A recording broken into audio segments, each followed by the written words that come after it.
And now your favorite book, Sylvester and the Magic Pebble by William Steig.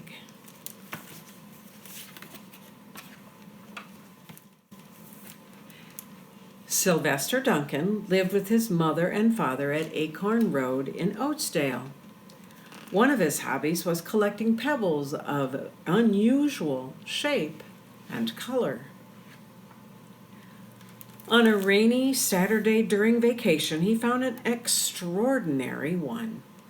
It was flaming red, shiny, and perfectly round, like a marble. As he was studying this remarkable pebble, he began to shiver, probably from excitement, and the rain felt cold on his back. "I wish it would stop raining," he said. To his great surprise, the rain stopped.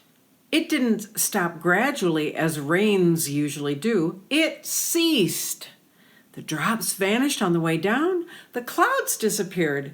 Everything was dry and the sun was shining as if rain had never existed.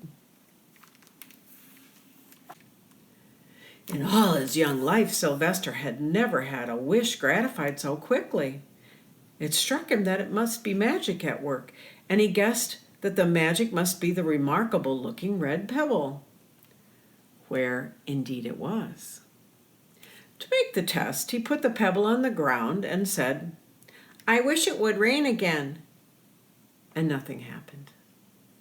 But when he said the same thing holding the pebble in his hoof, the sky turned black. There was lightning and a clap of thunder, and the rain came shooting down. "What a lucky day this is," thought Sylvester. "From now on, I can have anything I want. My father, my mother can have anything they want.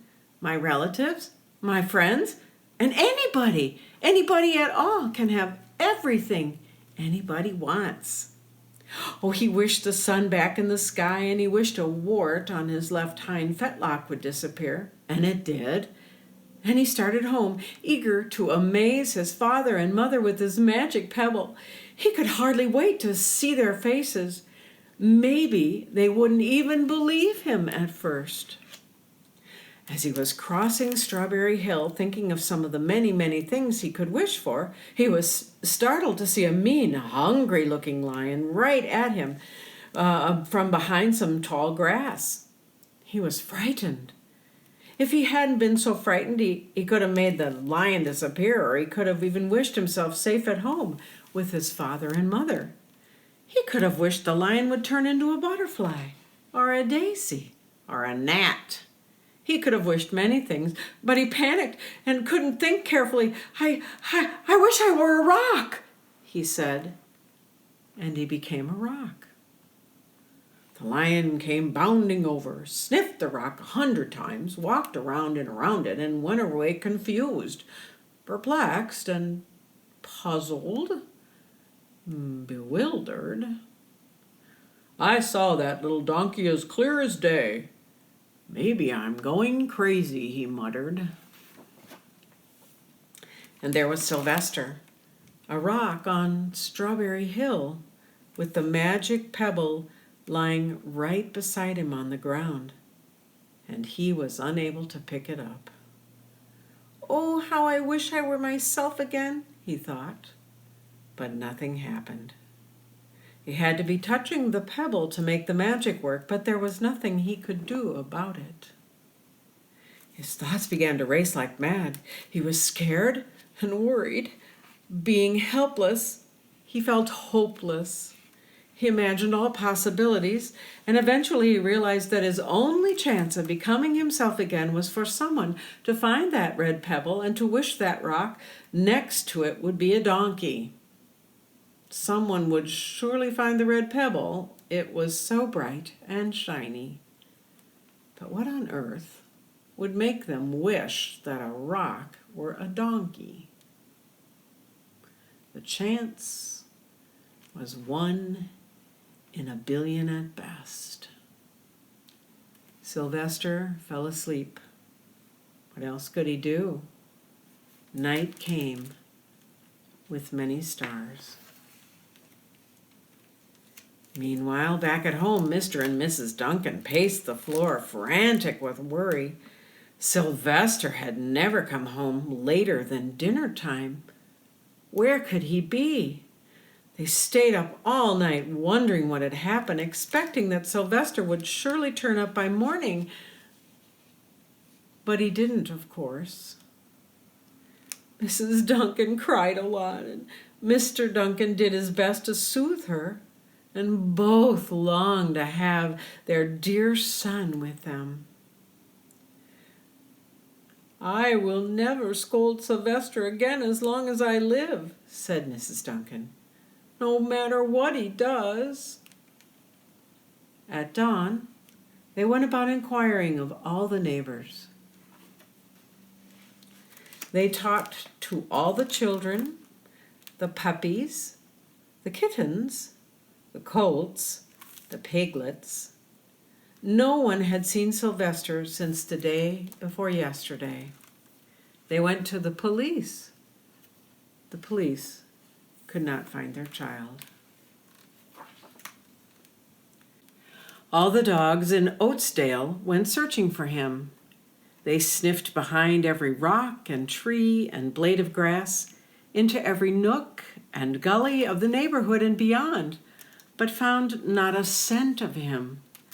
They sniffed the rock on Strawberry Hill, but it smelled like a rock. It didn't smell like Sylvester. After a month of searching the same places over and over again, and inquiring of the same animals over and over again, Mr. and Mrs. Duncan no longer knew what to do. They concluded that something dreadful must have happened, and that they would probably never see their son again. Though all the time he was less than a mile away.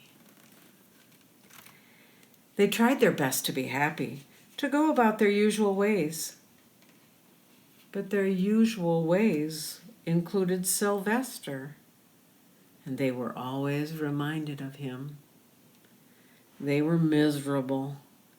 Life had no meaning for them anymore. Night followed day, and day followed night, over and over again. Sylvester on the hill woke up less and less often. When he was awake, he was only hopeless and unhappy. He felt he would be a rock forever, and he tried to get used to it. He went into an endless sleep. The days grew colder, and fall came with the leaves changing color, and then the leaves fell and the grass bent to the ground.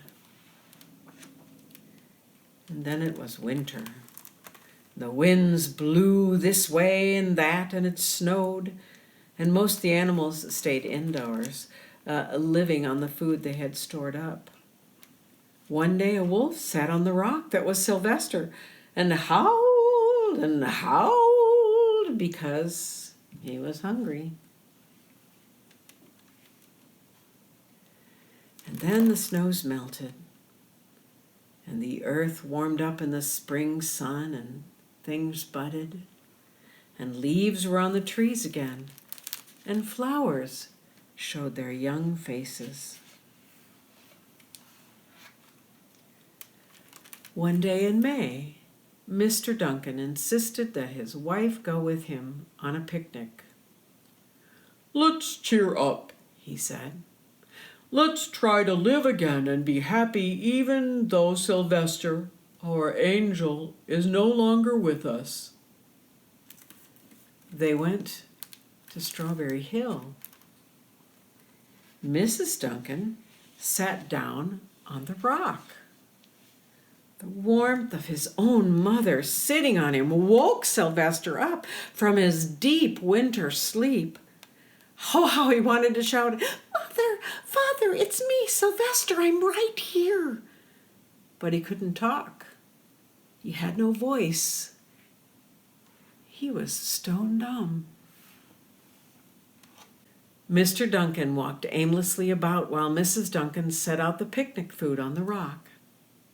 Alfalfa sandwiches, pickled oats, sassafras salad, and Timothy compote. Suddenly Mr. Duncan saw the red pebble.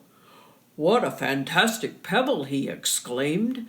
"Sylvester would have loved it for his collection." He put the pebble on the rock. They sat down to eat.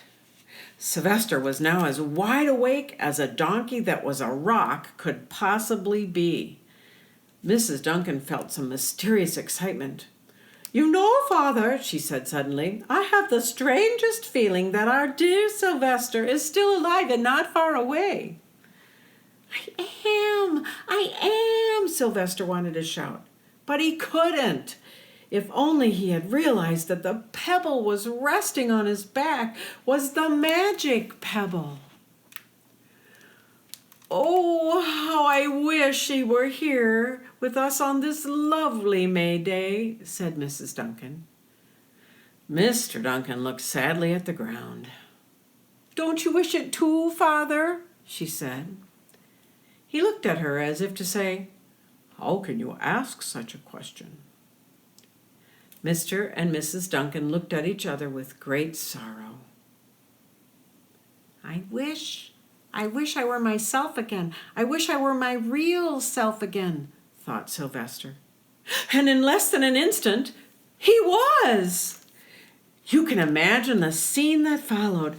The embraces, the kisses, the questions, the answers, the loving looks, and the fond exclamations. And when they eventually calmed down a bit and had gotten home, Mr. Duncan put the magic pebble in an iron safe. Someday, they might want to use it. But really, for now, what more could they wish for? They all had all that they wanted. The end. I had fun. I hope you enjoyed listening to those two books. And I would be glad to do more. If you'd like, just let me know. Many fun times now with this. I love you. Aunt Sue.